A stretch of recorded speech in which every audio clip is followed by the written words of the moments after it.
बात जुर्म से जूझते आवाम की हो या समाज में बढ़ते क्राइम ग्राफ की, अपराध की हर एक सूरत के पीछे छिपा होता है कोई ना कोई गुनहगार। नमस्कार, मैं हूं ऋचा शर्मा।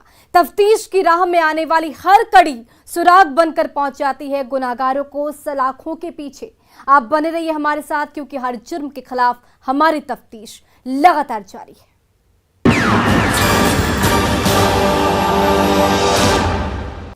वो शादी के बाद दो रिश्ते जी रही थी।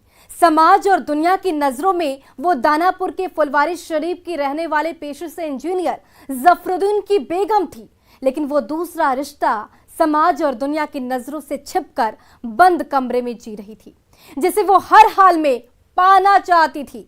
इसी चाहत के जुनून में उसने बंद कमरे में बदनाम रिश्ते के साथ मिलकर मोहब्बत के पन्नों पर अपने शौहर के खून से आखिरी लव लेटर लिख दिया। 45 दिन बाद जब पुलिस ने खुलासा किया तो चौंकाने वाला सच सामने आया। देखिए इस रिपोर्ट में बेवफा बेगम की खूनी प्रेम लीला की पूरी कहानी। इश्क में बेगम ने रची खौफनाक साजिश, प्यार के लिए शौहर को सूली पर चढ़ाया, शौहर के खून से लिखा आखिरी लव लेटर।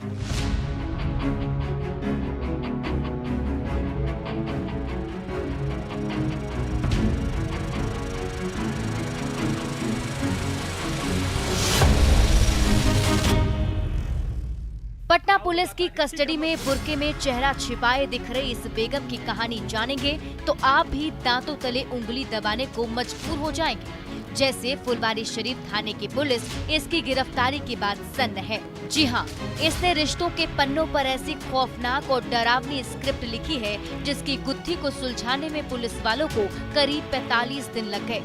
जब खुलासा हुआ तो हर कोई सन्न रह गया। 45 दिनों के उस खौफनाक राज की दास्तान आप भी सुनेंगे तो आपके भी होश फाख्ता हो जाएंगे। उस राज से भी पर्दा हटाएंगे, उसके चेहरे को भी बेनकाब करेंगे। लेकिन उससे पहले इसकी जुर्म को जान लीजिए जो इसने स्याह रात के सन्नाटे में बंद कमरे में रची थी। वो तारीख थी 2 मई 2022। दानापुर के फुलवारी शरीफ थाना क्षेत्र के नौसा मोहल्ले का रहने वाला पेशे से इंजीनियर जफरुद्दीन, जो गल्फ में रहकर काम करता था, वो अपने बच्चों और बेगम के साथ ईद की खुशियां बांटने घर आया था। लेकिन उसे ये नहीं पता था कि जिस बेगम से वो बेपनाह प्यार करता था, जिस पर अपनी जान लुटाता था, वही बेगम उसके पीठ पीछे खूनी जाल बुन रही और ईद की खुशियों को मातम में बदलने की पटकथा लिख रही है और उसे अंजाम तक पहुंचाने की पूरी तैयारी भी कर ली। हुआ भी ऐसा। रात के करीब 3 बजे जब पूरा मोहल्ला नींद की आगोश में था, तब मौत जफरुद्दीन के बेड के बाहर दस्तक दे रही। लेकिन जफरुद्दीन को इसकी भनक नहीं लगी और एक अनसुनी चीख के साथ ही जफरुद्दीन की सांसें थम गईं।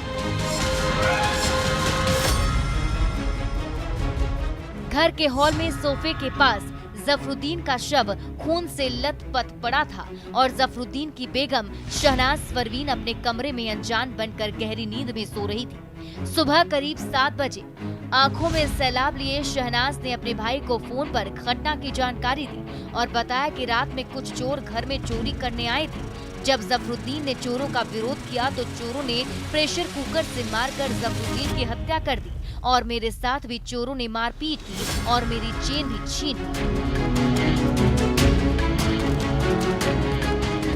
इसके बाद करीब 8 बजे जफरुद्दीन के भाई ने फुलवारी शरीफ थाने की पुलिस को कॉल कर हत्या की बात बताई, जिसके बाद मौके पर पहुंची पुलिस साक्ष्य बटोरते हुए मामले की तफ्तीश में जुटी। लेकिन जिस तरह के हालात दिखे उसे देखकर पुलिस वालों को दाल में कुछ काला जरूर लगा। सुनिए। हम लोग के यहाँ ईद के एक दिन पहले फुलवारी शरीफ में एक इंजीनियर की जो अब्रोड रहते थे, पिछले 1 साल से कोविड में यहीं रह रहे थे, उनको उनके ही घर पे उनका सर बेरहमी से कुचल करके हत्या कर दी गई थी। हत्या के बाद जो वहाँ की गतिविधि थी, जो हमारे पास मटेरियल एविडेंस था और जो परिवार वालों का हाव भाव था, हम लोग को शक की सुई उसी समय प्रारंभ हो गई थी। उसके बाद हम लोगों ने वैज्ञानिक तरीके से अनुसंधान किया। सही सुना आपने। जब पुलिस ने वैज्ञानिक तरीके से अनुसंधान शुरू किया और मृतक इंजीनियर जफरुद्दीन के परिवार की गतिविधि पर नजर रखना शुरू किया तो हैरान करने वाला सच सामने आया। वो सच था मृतक इंजीनियर जफरुद्दीन की बेगम शहनाज परवीन की प्रेम लीला। उसके बाद पुलिस ने अपनी जांच की दिशा को इश्क की गली में मोड़ दिया। जब पुलिस दिल की गहराइयों तक गई तो पता चला कि जफरुद्दीन की बेगम शहनाज एक साथ दो रिश्ते जी रही है। समाज की नजरों में जफरुद्दीन की बेगम बनकर परिवार और बच्चों को संभाल रही है, तो वहीं समाज और दुनिया की नजरों से छिपकर बंद कमरे में बचपन के प्यार को परवान चढ़ा रही है, जो उसे बंद कमरे में खूब हंसाता है, जी भर कर प्यार करता है और उसके शौहर के पीठ पीछे साए की तरह उसके साथ हमेशा खड़ा रहता है। इतना ही नहीं, बंद कमरे में जिस्म की भूख भी मिटाता है। सबसे खास बात इस घटना की ये है कि शहनाज परवीन जिस प्रेमी के साथ क्लास 6 में प्यार में थी, क्लास 6 से, और जिसके चलते स्कूल से इन दोनों का नाम काट के हटा दिया गया था, नन्हे उर्फ कमाल मदरसा में पढ़ना चला गया और ये घर पे ही रह के पढ़ रही थी, उस समय से ही अपने पति के साथ साथ अपने प्रेमी के साथ भी शारीरिक, भावनात्मक और मानसिक रूप से जुड़ी रही। शहनाज का ये राज बंद कमरे तक ही सीमित था, जिसे शहनाज अपने दिल में हमेशा के लिए राज बनाकर रखना चाहती थी।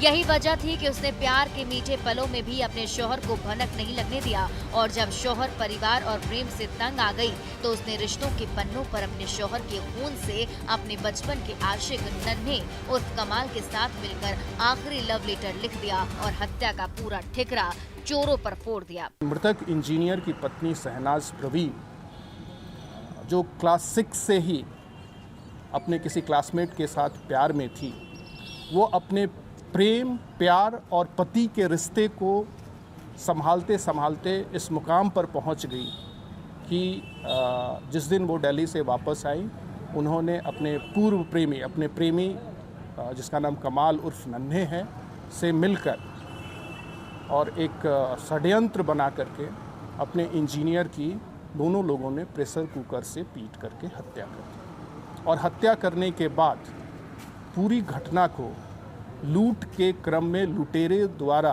की गई हत्या का एक मुलम्मा बनाया गया, एक बहाना बनाया गया। सही सुना आपने। शहनाज परवीन दो रिश्तों की भंवर जाल में फंस गई थी। एक तरफ शौहर और 2 बच्चे थे तो दूसरी तरफ क्लास 6 का बचपन का प्यार था। शहनाज का शौहर जब विदेश में रहता था, वो अपने आशिक नन्हे और फिर कमाल को शौहर बनाकर घर में रखती थी।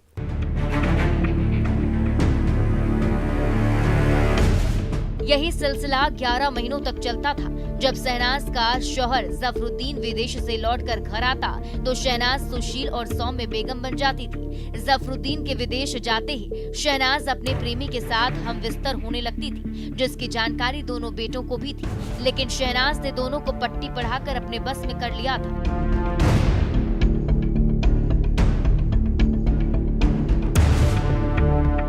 2 मई की रात जब जफरुद्दीन की हत्या हो रही थी, उस रात दोनों बेटे वहीं थे।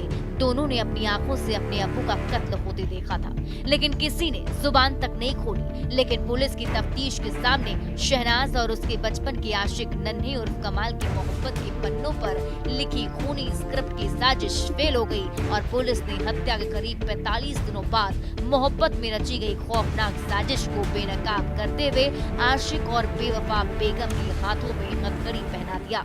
वो अपने प्रेम और पति इस दोनों को इसलिए संभाल कर रखी थी कि एक तरफ से पैसा आता था, दूसरे तरफ से शरीर मिलता था, और इन दोनों को वो एक साथ सहज कर रख नहीं पाई और अंततः एक ऐसा मुकाम आया जहां पर उन्होंने अपने प्रेम के लिए, पुराने प्रेम के लिए अपने पति को मार देना श्रेयस्कर समझा। और इन लोगों ने मिलकर काफ़ी षड्यंत्रपूर्वक, काफ़ी चालाकी से, काफ़ी सफाई से इस हत्या को अंजाम दिया। लेकिन पटना पुलिस और फुलवारी शरीफ थाना के हमारे विशेष टीम ने इस घटना को चैलेंज के रूप में लिया और 1.5 महीने के अंदर इसका सफलतापूर्वक 100% उद्भेदन किया है।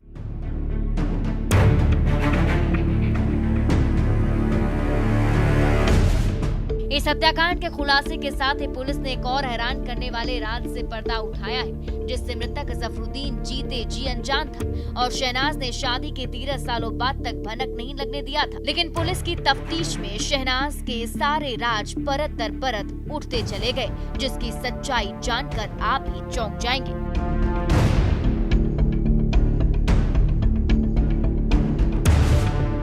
इस तरह पटना पुलिस ने पेशे से इंजीनियर जफरुद्दीन की हत्या के 45 दिनों बाद खुलासा करते हुए बेवफा बेगम शहनाज पति और उसके बचपन के प्यार नन्हे उर्फ कमाल को जेल की सलाखों में पहुंचाते हुए हत्या में इस्तेमाल प्रेशर कुकर, मोबाइल फोन और जमीन के कागजात को बरामद कर लिया।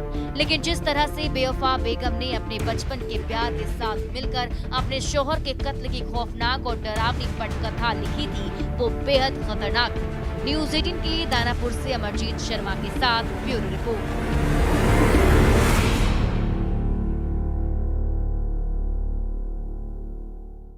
गोपालगंज में एक कलयुगी बेटे ने मां की ममता को ताक पर रखकर रिश्तों के पन्नों पर यमराज बनकर जुर्म की ऐसी दास्तान लिखी कि उसकी मां यमलोक पहुंच गई और वो खुद जेल की सलाखों में पहुंच गया। आखिर क्यों? देखिए इस रिपोर्ट में खौफनाक कहानी का पूरा सच। आम के विवाद में बेटा बना शैतान, मैंगो के लिए मां को उतारा मौत के घाट, हत्या के बाद सलाखों में पहुंचा शैतान।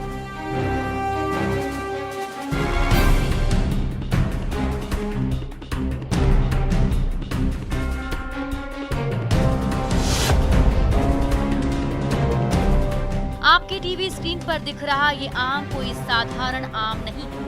इस आम के लिए एक मां की हत्या हो चुकी है, एक बेटा शैतान बन गया है जिसकी कीमत महज 5 से 10 रुपए होगी। लेकिन इसी अदना सा आम का कीमत महिला को अपनी जान देकर चुकानी पड़ी,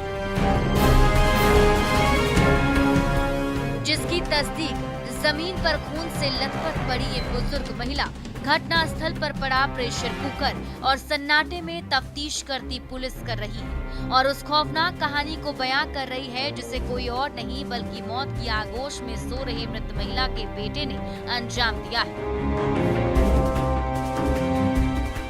जी हाँ, पटोला देवी नाम के बुजुर्ग महिला के शैतान बेटे ने रिश्तों के पन्नों पर अपनी मां की खून से ऐसी खौफनाक कहानी लिखी जिसकी दास्तान सुनकर हर कोई सन्न है और ये सोचने पर मजबूर है कि कोई बेटा कैसे अपनी मां का कत्ल कर सकता है, वो भी अदना सा एक आम के लिए। कैसे मौत के घाट उतार सकता है जिसकी कीमत 5 से 10 रुपए होगी। लेकिन इस कलयुगी बेटे ने अपनी मां की हत्या कर दी, वो इसलिए कि पटोला देवी अपने बेटे से आम मांग रही थी। आम तो नहीं मिला, लेकिन शैतान बेटे ने यमराज बनकर अपनी मां पटोला देवी को मौत जरूर दे दी। दिल को दहला देने वाली एक खौफनाक वारदात कुचायकोट थाना क्षेत्र के सिरिसिया गांव की है। बोरियो में खसा हुआ था तो वो बोले कि वहाँ जाएगा, वो बोले वहाँ जाएगा, मैं बोले कि बांट लो। तो मेरी माँ बोली कि मेरा हिस्सा निकाल दो, कहीं लेके जा, हमको मंदा नहीं है। चले माँ को उठाने से मार दी, एक पीठ पर और एक आंख पर। माँ तुरंत 5 मिनट में मर गई। पुलिस के मुताबिक पटोला देवी के 4 बेटे हैं। पति की पहले ही मौत हो चुकी है। चारों बेटे गुजरात में रहते थे। 2 भाई रामाशंकर मिश्र और दयाशंकर मिश्र गांव आए हुए थे। 25 जून की शाम आम के एक पेड़ से आम तोड़ा गया था। इसके बाद दोनों भाइयों के बीच तोड़े गए आम का बंटवारा होने लगा। बुजुर्ग महिला को लगा कि दोनों भाइयों को आम मिल जाएगा तो वो क्या खाएगी, लिहाजा उसने बेटों के पास आम के लिए हाथ फैलाई। बुजुर्ग माँ को आम देने के बजाय दोनों बेटे आपस में भिड़ गए और मारपीट करने लगे। महिला ने बीच बचाव करने की कोशिश की तो बड़े बेटे रमाशंकर मिश्र ने आंगन में रखे कुकर से हमला कर दिया, जिसमें बुजुर्ग पटोला देवी की मौके पर ही मौत हो गई। घटना के बाद आसपास के ग्रामीणों ने पुलिस को सूचना दी। पुलिस मौके पर पहुंची और ग्रामीणों के सहयोग से आरोपी बेटे को गिरफ्तार कर लिया। देखिए, गोपालगंज जिले की कुचायकोट थाने की पुलिस कस्टडी में दिख रहा यही वो कलयुगी शैतान बेटा है जिसने एक आम के लिए अपनी मां को मौत के घाट उतार दिया। रमाशंकर मिश्रा को गुस्सा आ गया और वो वहीं कुकर पड़ा हुआ था, उसका ढक्कन हाथ में लेके माँ पे चला दिए और सर के ऊपर जो उनका जो यहाँ से सीटी निकलता है वो धंस गया और घटनास्थल पर ही उनकी मृत्यु हो गई। आरोपी गिरफ्तार है। हाँ, रमाशंकर मिश्रा की गिरफ्तारी कर ली गई है। पुलिस ने शैतान बेटे को तो गिरफ्तार कर जेल की सलाखों में पहुंचा दिया, लेकिन जिस तरह से इसने काम के लिए अपनी मां की ममता को ताक पर रखकर मौत के घाट उतारा है, उससे पूरे इलाके में खौफ और दहशत का माहौल है। हर तरफ यही चर्चा है कि जिस बेटे को मां ने पाल पोस कर काबिल बनाया, उसी ने यमराज बनकर उसे यमलोक पहुंचा दिया और खुद उस काल कोठरी में पहुंच गया, जहां ना तो वो खुली हवा में सांस ले पाएगा, ना ही चैन की नींद सो पाएगा और ना आम खा पाएगा। सिर्फ और सिर्फ अपने किए पर पश्चाताप के आंसू बहाएगा। न्यूज़ 18 के लिए गोपालगंज से गोविंद कुमार के साथ ब्यूरो रिपोर्ट।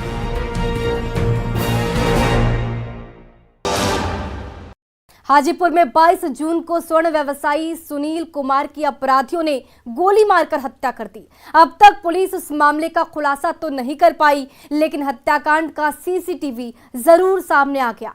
आप भी देखिए कैसे बिहार में लुटेरे बेखौफ हो गए। 2 मिनट 37 सेकेंड में सब कुछ लुट गया।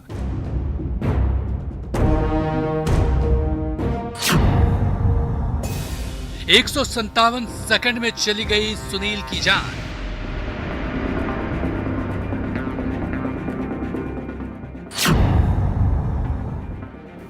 एक 100 घंटे बाद भी पुलिस के हाथ खाली।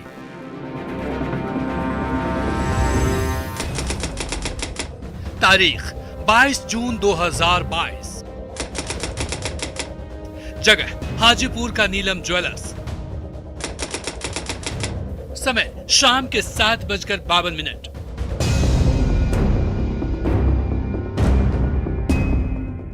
उस दिन भी नीलम ज्वेलर्स के अंदर सब कुछ हमेशा की तरह शांत था। नीलम ज्वेलर्स के मालिक दुकान पर बैठे हुए थे। कुछ ग्राहक गहनों की खरीदारी करने आए थे। उनमें एक महिला और उसके 2 बच्चे भी थे। तभी एक एक करके 3 नकाबपोश दुकान के अंदर आते हैं।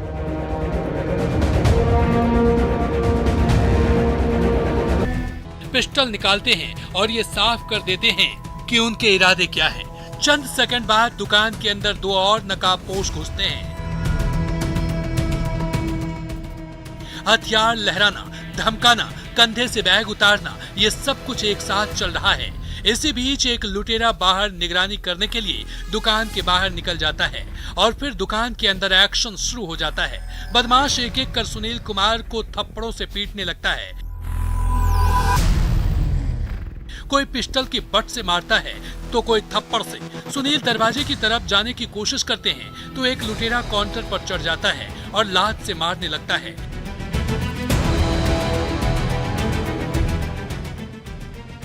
लूट के दौरान लुटेरों से छीना झपटी होती है और उनमें से एक लुटेरा सुनील को गोली मार देता है। गोली लगने के बाद सुनील जमीन पर गिर जाता है, लेकिन लुटेरों की लूट नहीं थमती। वो अब भी दुकान से गहने लूटने में ही लगे हैं।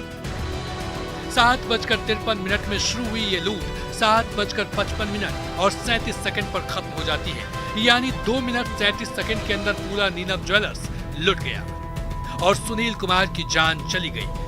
न्यूज़ 18 के लिए वैशाली से प्रफुल्ल कुमार की रिपोर्ट।